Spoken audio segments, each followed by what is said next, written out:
Good morning, everyone. I hope you are doing well. This is Ankit for Parisha classes. Today we can talk about B.Ed first year classes and your subject is learning and teaching. अधिगम एवं शिक्षण का आज आपकी 7th class होने वाली है और आज आपके यहाँ पे काफी सारे क्वेश्चंस कंप्लीट हो गए, यानी कि ऑलमोस्ट मैं कह सकता हूँ कि जितने बढ़िया क्वेश्चंस थे वो काफी क्वेश्चंस कंप्लीट करा दिए। बाकी एक और दो वीडियोस और होंगी, अदरवाइज ये सब्जेक्ट जो है वो आपका कंप्लीट हो जाएगा। चलिए गाइस, चीजों को स्टार्ट करते हैं और वीडियो अच्छी लगे तो वीडियो को लाइक कर दीजिएगा। चैनल पर फर्स्ट टाइम विजिट कर रहे हैं, चैनल को सब्सक्राइब करके बेल आइकन को प्रेस कर दीजिएगा। इसी के साथ ही साथ गाइस आप सभी को बता दें, जो भी कैंडिडेट बीएड फर्स्ट ईयर के हैं, पेड बैच लेना चाहते हैं, पेड बैच के नीचे दिए गए नंबर पर कॉन्टेक्ट कर सकते हैं। सारी चीजों का लिंक जो है आपको डिस्क्रिप्शन में अवेलेबल है। चलिए फिर आगे बढ़ते हैं और 151 क्वेश्चन जो है वो आप सभी के सामने है। क्वेश्चन में क्या कहा गया है और क्वेश्चन का आंसर क्या होना चाहिए, तो यहाँ पे देख सकते हैं 151 में कहा गया है सीखना व्यवहार में उत्तरोत्तर सामंजस्य की प्रक्रिया है, यह कथन किसका है, ये हमसे कहा गया है। तो ध्यान रखिएगा, सीखना व्यवहार में उत्तरोत्तर सामंजस्य की प्रक्रिया है, ऐसा किस मनोवैज्ञानिक ने कहा है, तो ध्यान रखिएगा ये आपका कार्ल बेक ने कहा है, यानी कि सी ऑप्शन जो है बिल्कुल करेक्ट हो जाएगा। इसी के साथ गाइस थोड़ा चलते हैं पीछे और लास्ट वीडियो में 150 क्वेश्चन को मैंने आप सभी को होमवर्क में करने के लिए दिया था। उसका राइट आंसर क्या होना चाहिए आप सभी के रिगार्डिंग कमेंट करके इसका आंसर आप लोग दे सकते हैं। ठीक है, तो 150 में क्या कहा गया था, सृजनात्मकता का तात्पर्य है, पहला है यह व्यक्ति के नए नए कार्य करने की क्षमता और शक्ति है, अधिगम अभिवृद्धि से है नहीं, वृद्धि की क्षमता से है नहीं, समाज द्वारा तिरस्कृत गुण है नहीं। तो राइट आंसर जो है ऑप्शन ए आएगा। सृजनात्मकता का तात्पर्य जो होता है वो यह होता है कि यह व्यक्ति के नए नए कार्य करने की क्षमता और शक्ति है। ठीक है, चलिए आगे बढ़ते हैं और इसी के साथ नेक्स्ट क्वेश्चन पे आ जाते हैं। 152 क्वेश्चन जो है वो आप सभी के सामने है और 152 प्रश्न में हमसे क्या पूछा गया है, इसमें कहा गया है प्रतिमान का सोपान नहीं है। क्या कहा है, प्रतिमान का सोपान नहीं है। थोड़ा सा चीजों को जूम कर देता हूं ताकि चीजें जो है वो और अच्छे से आपको विजुअल हो। प्रतिमान का सोपान नहीं है, ये हमसे यहाँ पे कहा गया है। तो ध्यान रखिएगा, ऑप्शन ए के अकॉर्डिंग जाते हैं जिसमें बात करेंगे प्रतिमान का सोपान नहीं। ऑप्शन ए में कहा गया अनुभव, ऑप्शन बी में जो अगर बात करते हैं तो बात करी गई है उद्देश्य और ऑप्शन सी की बात करेगी संरचना, ऑप्शन डी सामाजिक प्रणाली। तो ध्यान रखिएगा, प्रतिमान का सोपान नहीं तो अनुभव जो है वो नहीं है, बाकी सारे के सारे होंगे। ठीक है, तो क्वेश्चन के अकॉर्डिंग आते हैं तो क्वेश्चन के अकॉर्डिंग प्रतिमान का सोपान नहीं है तो अनुभव जो है वो नहीं है, बाकी के सारे हैं। ओके, नेक्स्ट बात करते हैं अनुभव। अनुभव मतलब एक्सपीरियंस एक तरीके का। ठीक है, नेक्स्ट 153 में हमसे क्या कहा गया है, संप्रत्यय संप्राप्ति प्रतिमान का विकास किया था। संप्रत्यय संप्राप्ति प्रतिमान का विकास किया था, तो किस मनोवैज्ञानिक ने किया है, यह हमसे पूछा जा रहा है। ठीक है, ऑप्शन है ब्लूम ने और सचमैन ने, ब्रूनर ने या आसुबेल ने। तो ध्यान रखिएगा, संप्रत्यय संप्रतिमान संप्राप्ति प्रतिमान का विकास जो है वो आपका किया गया है किसके अकॉर्डिंग, तो ब्रूनर के अकॉर्डिंग किया गया है, यानी कि ऑप्शन सी जो है राइट ऑप्शन हो जाएगा। संप्रत्यय संप्राप्ति प्रतिमान का विकास ब्रूनर के द्वारा हुआ है। नेक्स्ट आ जाते हैं आपके 154 प्रश्न के ऊपर। इसमें क्या कहा गया है, अग्रिम व्यवस्थापन का प्रयोग किया जाता है। अग्रिम व्यवस्थापन का प्रयोग किया जाता है, ऑप्शन ए में जाते हैं व्याख्यात्मक शिक्षण प्रतिमान में, सेकंड ऑप्शन ब्लूम के प्रतिमान में, थर्ड ऑप्शन संगठन सहायक अधिगम में, फोर्थ कक्षा प्रतिक्षण प्रतिमान में। ध्यान रखिएगा, इसका राइट आंसर की जो बात करता हूं तो राइट आंसर आपका इसमें कौन सा हो जाएगा, व्यवहारिक या सॉरी व्याख्यात्मक शिक्षण प्रतिमान, यानी कि ऑप्शन ए जो है वो करेक्ट ऑप्शन हो जाएगा। तो ध्यान रखिएगा, अग्रिम व्यवस्थापन का प्रयोग किया जाता है व्याख्यात्मक शिक्षण प्रतिमान में। ओके, नेक्स्ट आ जाते हैं और नेक्स्ट जो है आप सभी का 155 क्वेश्चन आप सभी के सामने। क्या कहा गया है प्रश्न में, प्रश्न में कहा गया है एक तंत्रात्मक शिक्षण व्यवस्था होती है अग्रिम व्यवस्थापन प्रतिमान में, प्रत्यय निष्पत्ति प्रतिमान में, स्वामित्व अधिगम प्रतिमान में या प्रच्छा प्रशिक्षण प्रतिमान में। तो इसका राइट आंसर जो है वो कौन सा होगा, ये हमसे पूछा जा रहा है। ठीक है, तो एक एक तंत्रात्मक शिक्षण प्रतिमान की बात करी गई है, यानी कि एक तंत्रात्मक एक की बात करी गई यहाँ पे, तो अग्रिम व्यवस्थापन प्रतिमान में यानी कि ऑप्शन ए जो है करेक्ट ऑप्शन हो जाएगा। ध्यान रखिएगा, एक तंत्रात्मक शिक्षण व्यवस्था जो होती है वो अग्रिम व्यवस्थापन प्रतिमान के अंतर्गत आती है, यानी कि 155 का ऑप्शन 1 राइट ऑप्शन। 156 पे आते हैं, इसमें क्या कहा गया है, समस्त ज्ञान अनुमानित, समस्त ज्ञान अनुमानित है, यह मान्यता किस प्रतिनिधि की है। क्या कहा गया है, समस्त ज्ञान अनुमानित है, यह मान्यता किस प्रतिनिधि की है, यह हमसे पूछा गया है, किस प्रतिमान की है। तो ऑप्शन ए पे जाते हैं और ऑप्शन ए में हमसे क्या कहा गया है, इसमें ऑप्शन ए में कहा गया प्रच्छ प्रशिक्षण प्रतिमान, ऑप्शन बी स्वामित्व अधिगम प्रतिमान और ऑप्शन सी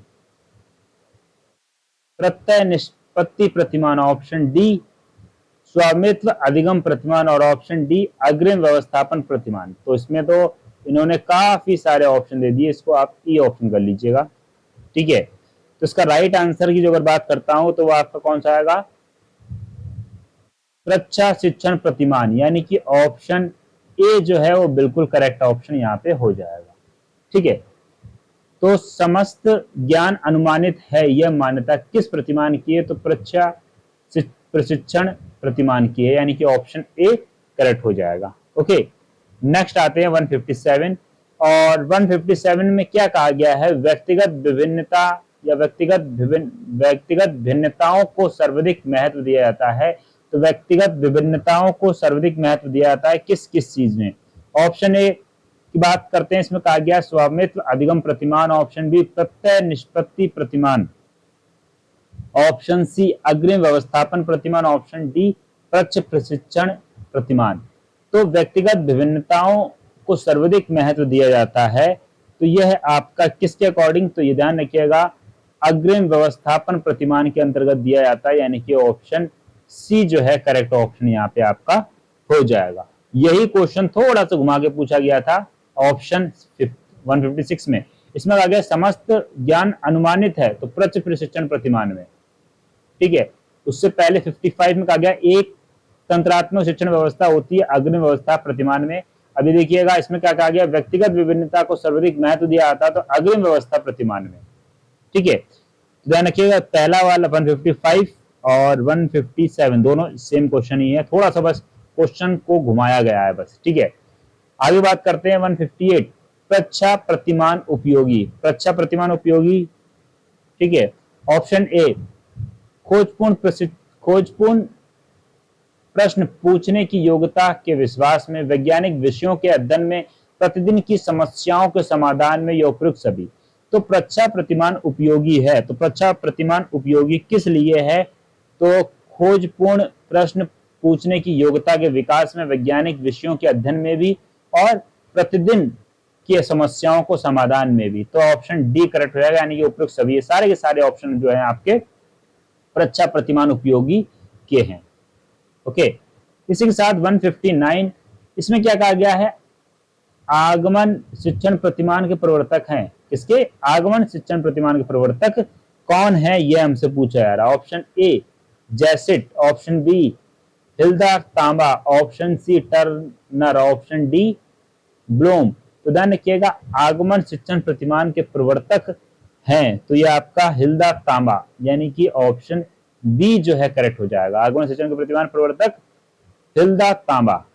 160 की बात करते हैं और 160 में क्या कहा गया है, 160 में कहा गया शिक्षण प्रतिमान की मान्यता है कि शिक्षण एक कला है, शिक्षण एक विज्ञान, शिक्षा कला है विज्ञान दोनों, या एक दर्शन है।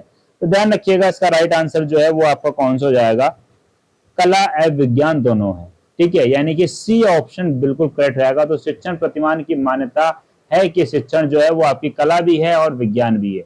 और इसी के साथ आप सभी को गाइस बता दें कि बीएड फर्स्ट ईयर का टीचर बैच जो है वो आप सभी का चल रहा है।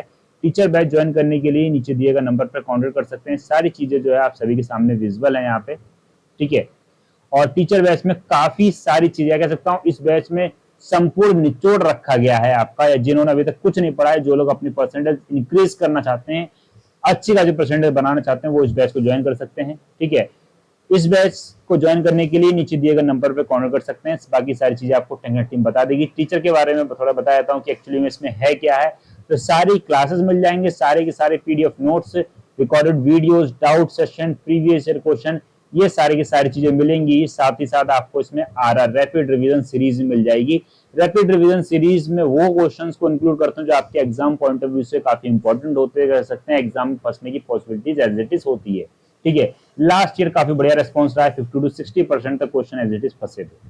ठीक है, तो यहाँ पे से कि आप लोग देख रहे हैं क्लासेस जो है वो आपकी थ्योरी प्लस एमसीक्यू बेस्ड दोनों रहेंगी। नोट्स थ्योरी प्लस एमसीक्यू दोनों रहने वाले हैं। ठीक है, क्लासेस आपको लाइव भी मिलेंगी, साथ ही साथ रिकॉर्डेड वीडियोस भी आपको मिल जाएंगे।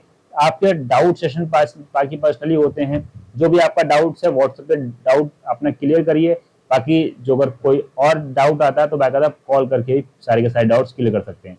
प्रीवियस ईयर क्वेश्चन सबसे मेनली और इंपॉर्टेंट चीज कि यहाँ पे आपको सारे के सारे प्रीवियस ईयर भी मिल जाएंगे। ठीक है, और अभी तक इंस्टाग्राम फॉलो नहीं किया, जल्दी से फॉलो कर लिए, लिंक आपको डिस्क्रिप्शन में मिल जाएगा। चलिए फिर आगे बढ़ते हैं, चीजों को देखते हैं। तो जिन्हें जरूरत है, जिन्हें नीड है, वो इस बैच को ज्वाइन कर सकते हैं। ठीक है, चलिए फिर आगे बढ़ते हैं और चीजों को देख लेते हैं। ठीक है, बैच की फीस काफी कम रखी गई है, इतनी रखी है हर बंदा इसको आराम से अफोर्ड कर सकता है। ठीक है, चलिए आगे बढ़ते हैं। 161 में क्या कहा गया? 161 में हमसे क्या कहा गया है? शिक्षण प्रतिमान का तत्व है। क्या कहा है? शिक्षण प्रतिमान का तत्व है।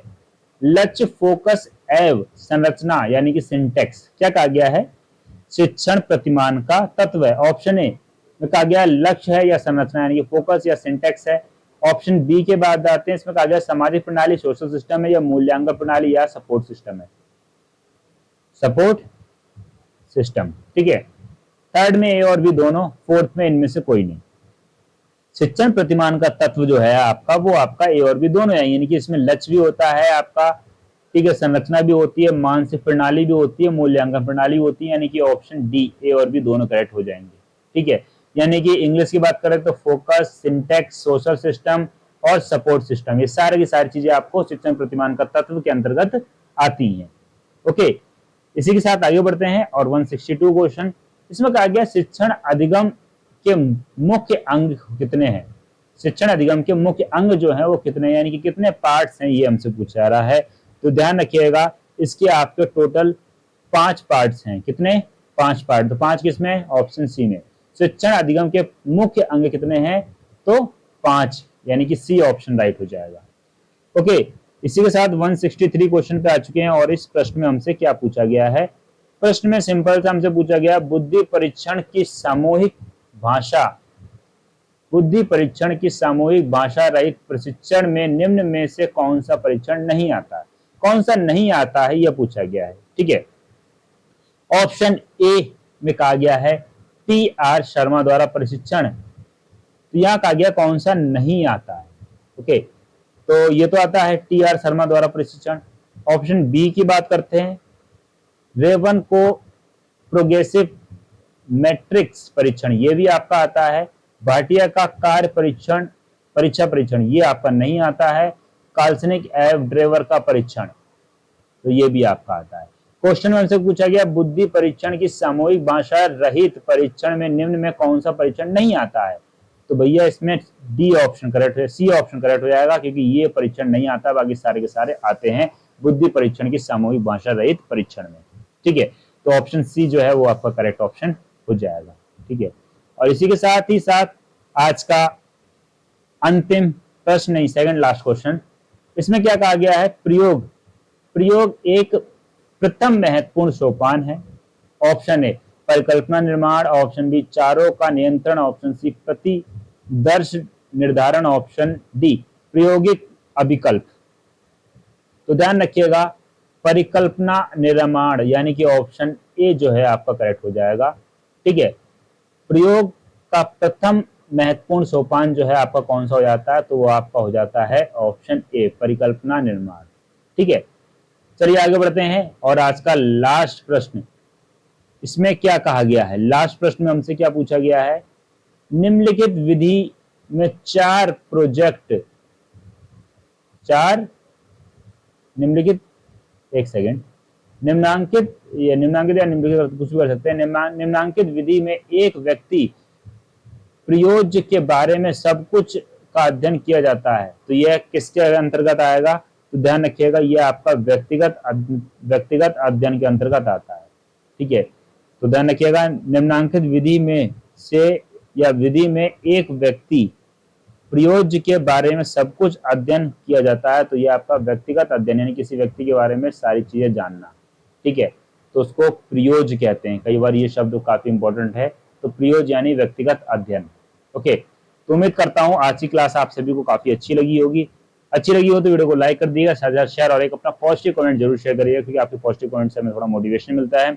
इसी के साथ गाइस, वीडियो जो है सभी को मिल चुकी होगी। ठीक है, और अभी तक जो टेलीग्राम ग्रुप, फेसबुक पेज और इंस्टाग्राम फॉलो नहीं किया, जल्दी से फॉलो कर लीजिए। सारी चीजों का लिंक आपको डिस्क्रिप्शन में मिल जाएगा, और साथ ही साथ आप यूट्यूब चैनल को ज्वाइन कर सकते हैं, जहां पे आप ऑनलाइन अर्निंग करना स्टार्ट कर सकते हैं, या अपनी स्किल्स को किस तरीके डेवलप करें वो सारी की सारी चीजें सीख सकते हैं। आज के इस टाइम में, इस जिंदगी में जो अगर आप ऑनलाइन अर्निंग नहीं कर रहे हैं तो ये चीज गलत है, क्योंकि आने वाले टाइम में सारी चीजें ऑनलाइन अभी हैं, और आने वाले टाइम में और ज्यादा ऑनलाइन का स्कोप बढ़ जाएगा। पिछले 5 साल में काफी ज्यादा ऑनलाइन चीजें आ चुकी हैं, तो ऑनलाइन या कह सकता हूँ टेक्नोलॉजी को अडॉप्ट करें और टेक्नोलॉजी से कुछ सीखें और उसको करना भी शुरू करें। ठीक है, क्योंकि आज के टाइम पे एक स्मार्टफोन सभी के सामने, पर डे 1.5 GB डाटा हर बंदा यूज कर रहा है।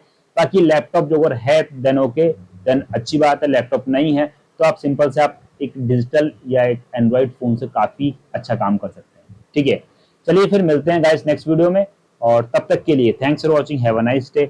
जय हिंद, जय Bharat, love you to my dear friends, thank you so much all of you, take care and bye bye.